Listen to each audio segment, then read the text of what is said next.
একটা নালার পাশ দিয়ে বেশ কিছু লোক হেঁটে যাচ্ছিল এবং সেখান দিয়ে হেঁটে যেতে যেতে দেখে নালার মধ্যে একটা অনেক বড় বস্তা একদম টাইটভাবে আটকানো রয়েছে এবং সেই নালার মধ্যে সেই বস্তাটা পড়ে রয়েছে এবং বস্তাটা দেখে মানুষে বুঝতে পারছে যে বস্তাটার মধ্যে কিছু একটা রয়েছে এবং এই ঘটনা দেখে সেই এলাকার আরও অনেক মানুষ সেখানে জড়ো হয়ে যায় যে আসলে সেই বস্তার মধ্যে আছেটা কি।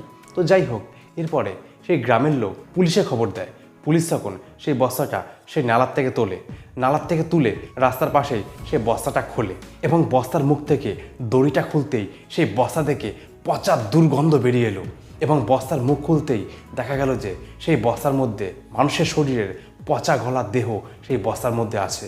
পুলিশ বুঝতে পারলো যে কোনো একটা মানুষকে কেটে টুকরো টুকরো করে এই বস্তার মধ্যে পুড়ে রাখা হয়েছে এবং সেটি বেশ কিছুদিন হয়ে গেছে ঘটনাটা, সেই জন্যই এই ডেড বডির অবস্থা এইরকম। মানে সেখান দিয়ে এত পচা দুর্গন্ধ বেরোচ্ছিল যে সেখানে মানুষ আর দাঁড়িয়ে থাকতে পারছিল না। এরপর সেই বডিটিকে পুলিশ সঙ্গে সঙ্গে পোস্টমর্টমের জন্য পাঠিয়ে দেয় এবং শুরু হয় এর ব্যাপারে তদন্ত। তো এবার প্রশ্নটা হচ্ছে, এই বডিটা কারই বা ছিল, কারাই বাকে খুন করেছিল, আর কেনই বা এই ব্যক্তিকে খুন করা হলো? এই সমস্ত প্রশ্নের উত্তর এই ভিডিওর মধ্যে পেয়ে যাবেন। তো ঘটনাটা জানতে ভিডিওটি প্রথম থেকে শেষ পর্যন্ত মন দিয়ে দেখতে হবে। নমস্কার বন্ধুরা, আমি অরিন্দম আর আপনারা দেখছেন আরডিএম ক্রাইম, যেখানে শুধুমাত্র সমাজে ঘটে যাওয়া যে কোনো সত্য ঘটনাকেই তুলে ধরা হয়। আর আপনারা যদি এরকম নতুন নতুন ক্রাইম ভিডিও দেখতে ইন্টারেস্টেড হন তাহলে অবশ্যই চ্যানেলটিকে সাবস্ক্রাইব করে রাখবেন। এবার ফিরে আসছি ভিডিওর মূল পর্বে।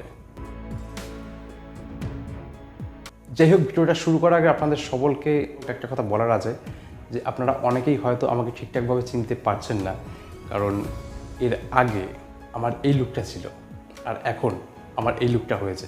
কারণ আমার গত 1-1.5 বছর প্রচণ্ড পরিমাণে হেয়ার লস হয়েছিল এবং তারপরে আমি এই মুহূর্তে হেয়ার বন্ডিং করিয়েছি আর তারপরে হচ্ছে এই লুকটা আমার মধ্যে এসছে। তো যাই হোক, মানুষটা আমি একই আছি। ঘটনাটি ঘটে 28 সেপ্টেম্বর 2023 উত্তরপ্রদেশের গোয়ালিয়র জেলায়। সেখানে একটা ছোট্ট নালা আছে। সেই নালার পাশ দিয়ে যখন কিছু মানুষ যায় তখন দেখা যায় সেখানে একটা বস্তা পড়ে আছে। বস্তাটা একদম শক্তভাবে টাইট করে বাঁধা এবং বস্তাটার অবস্থা থেকে মানুষ মনে করে যে ভেতরে কিছু একটা আছে এবং এরকমভাবে কথোপকথন হতে হতে আশেপাশে আরও বেশ কিছু মানুষ জড়ো হয়। ব্যাস, জড়ো হওয়ার পরে সবার মনে একই সন্দেহ হয়। তারপরে পুলিশ ডাকার পরে পুলিশ বস্তাটা খোলে। তারপরে যেটা দেখলো সেই ঘটনা তো আগেই বললাম। এরপর তো পুলিশ বডিটিকে পোস্টমর্টমের জন্য পাঠায়। এরপর পুলিশ খোঁজ নেওয়া শুরু করে যে গ্রামে আশেপাশে কী কোনো মার্ডার হয়েছে বা কোনো মানুষ কি নিখোঁজ অবস্থায় আছে। এরকমভাবে খোঁজ চালাতে পুলিশের কাছে খবর আসে যে খান পরিবার থেকে বেশ কিছুদিন হলো তাদের ছেলে মিসিং হয়েছে এবং তার জন্য পুলিশের ডায়েরিও করা আছে। এবং খান পরিবারের লোক তখন এই সমস্ত ঘটনাগুলো শুনে পুলিশের কাছে আসে এবং তাদের মনে সন্দেহ হয় যে তাদের ছেলে যেহেতু মিসিং আছে, এমন তো নয় যে সেই বস্তার মধ্যে তার ছেলেই রয়েছে।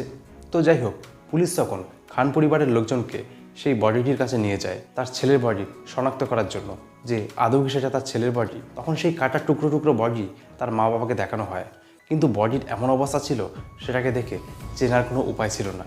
তো যাই হোক, মুন্ডুটা দেখে কিন্তু তার মা বাবা যথারীতিভাবে চিনতে পেরে যায় যে সেটা ছিল তাদের ছেলে। সেই ছেলের নাম ছিল যে রাজু, যার বয়স মাত্র 35।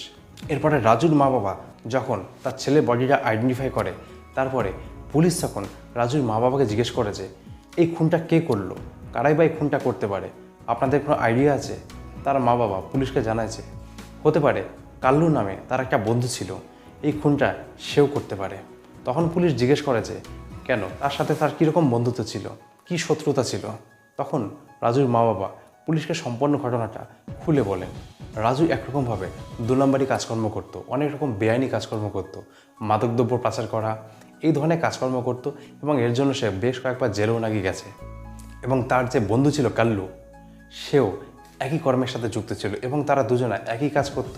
তাদের দুজনের মধ্যে বন্ধুত্ব ছিল, কিন্তু বেশ কিছুদিন ধরে তাদের মধ্যে বনিবনা ঠিকঠাক ছিল না।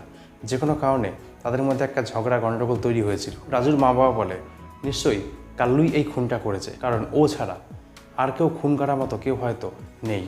তো পুলিশ এই ঘটনাটা শুনে চলে যায় হচ্ছে কাল্লুর খোঁজে। কাল্লুর বাড়িতে গিয়ে দেখে যে কাল্লু সেখানে নেই, কাল্লু অলরেডি জেলে রয়েছে। তা পুলিশ সেখানে অবাক হয়ে যায় যে কাল্লু তো জেলে রয়েছে, তাহলে ও খুনটা কী করে করবে। কিন্তু এরপরে ঘটনাটা ক্লিয়ার হলো, রাজুর খুনটা বেশ কিছুদিন আগে হয়েছিল আর যখন খুনটা হয় তখন কাল্লু বাইরেই ছিল, তারপরে সে নাকি জেলে এসছে। তো সেই মুহূর্তে কাল্লুকে জেল থেকে বের করে পুলিশ অনেক পুছতাছ করে প্রথম অবস্থায় কাল্লু কিছুই স্বীকার করে না। এরপরে পুলিশ যখন কাল্লুকে প্রেশার দেয় তখন কাল্লু ভয়ের চোটে সব কিছু স্বীকার করে ফেলে। কাল্লু তখন বলে, আমরা দুজনে ভালো বন্ধু ছিলাম, আমরা দুজনে একসাথে কাজকর্ম করতাম, কিন্তু হঠাৎ আমি জানতে পারলাম যে রাজু ইদানিং ধরে পুলিশের হয়ে কাজকর্ম করছে, মানে এই ধরনের কাজকর্মের ইনফরমেশান পুলিশকে দেয় এবং পুলিশের কাছ থেকে সে বেশ কিছু টাকা পায়। এবং কাল্লু নাকি এর আগেও 1-2বার এই ধরনের কাজ করতে গিয়ে পুলিশের কাছে ধরা পড়ে এবং সে জেলও খাটে, এবং সেই খবরগুলো নাকি তার বন্ধু রাজুই পুলিশের কাছে পাঠিয়ে দিয়েছিল। আর এই নিয়ে তাদের দুজনের মধ্যে অনেক দিন ধরেই গণ্ডগোল বিবাদ চলছিল। অনেকবার তারা দুজনের মধ্যে গণ্ডগোলটা মিটিয়ে নেওয়ার চেষ্টা করেছিল, কিন্তু রাজু একই রকমভাবে ছিল। পুলিশ তখন জিজ্ঞেস করে যে আপনি যখন সব কিছু স্বীকার করলেন তাহলে এবার বলুন খুনটা নিশ্চয়ই আপনিই করেছেন, আর খুনটা আপনি কীভাবে করলেন। তখন কাল্লু পুলিশের প্রচণ্ড চাপে সব কথা স্বীকার করতে বাধ্য হয়। কাল্লুর একটা ছেলেও আছে যার নাম হচ্ছে নাজিম, সে ছিল হচ্ছে আগ্রাতে। এই ঘটনার সময় কাল্লু তখন তার ছেলেকে আগ্রা থেকে ডাকে বাড়িতে, রাজুকেও তখন বাড়িতে ডাকে। অ্যাকচুয়ালি তারা ভেবেছিল যে সব কিছু মিটিয়ে নেবে এই সমস্ত ঝামেলা গণ্ডগোলগুলো, কিন্তু তার বাড়িতে ডাকার পর ঝামেলা গণ্ডগোল তো মেটেই না, কথায় কথায় কথা বেড়ে গিয়ে আরও একটা তর্ক বিতর্ক ঝগড়া গণ্ডগোলের সৃষ্টি হয় বাড়িতে। রাজু তখন কাল্লুকে আজে বাজে যা নয় তাই কথা বলতে শুরু করে দেয়, আর তার ছেলেও তার পাশে ছিল। যেহেতু রাজু তার ছেলের সামনে তার বাবাকে আজে বাজে কথা বলতে শুরু করেছে, তখন কাল্লুর ছেলে নাজিম সেটা দেখে সহ্য করতে না পেরে তার ঘরে পড়ে থাকা জিম করার লোহার জিনিস দিয়ে সেই রাজুর মাথায় জোরে একটা বাড়ি মারে এবং রাজু সেখানেই মারা যায়। এরপরে মারা যাওয়ার পরে সেই বডিটাকে কি করবে, সেই বডিটাকে না পেরে 15 থেকে 16 টুকরো করে কেটে বস্তায় পড়ে এবং সেটা নালার মধ্যে ফেলে দেয়। আর যেই বস্তাটা এলাকার মানুষ দেখতে পায়। এই ছিল হচ্ছে পুরো ঘটনা। এই ঘটনা জানার পর কাল্লুর ছেলে নাজিমকেও পুলিশ তখন গ্রেপ্তার করে এবং তাকে যথাযথ শাস্তি দেওয়া হয়। তো দেখুন, মানুষ ভুল করে মাথা গরম করে অনেক কিছু করে ফেলে, কিন্তু তারপরেও সেই বিষয়টাকে কিভাবে মিটিয়ে ফেলবে সেটার জন্য কত নিচে মানুষ নামতে পারে। একটা মানুষের দেহকে টুকরো টুকরো করে কেটে বস্তার মধ্যে করে সেটাকে বাইরে গিয়ে ফেলে দেওয়া, মানে এইরকম ধরনের কাজ করার জন্য একটা মানুষের কতটা বাজে মেন্টালিটি থাকতে হয়, তবেই কিন্তু এই ধরনের কাজগুলো করা যায়। তো যাই হোক বন্ধুরা, আজকের ভিডিওটা এটুকুই ছিল। আবার খুব শীঘ্রই দেখবো নতুন একটা ভিডিওর সাথে। ততদিন ভালো থাকবেন, সুস্থ থাকবেন। ধন্যবাদ।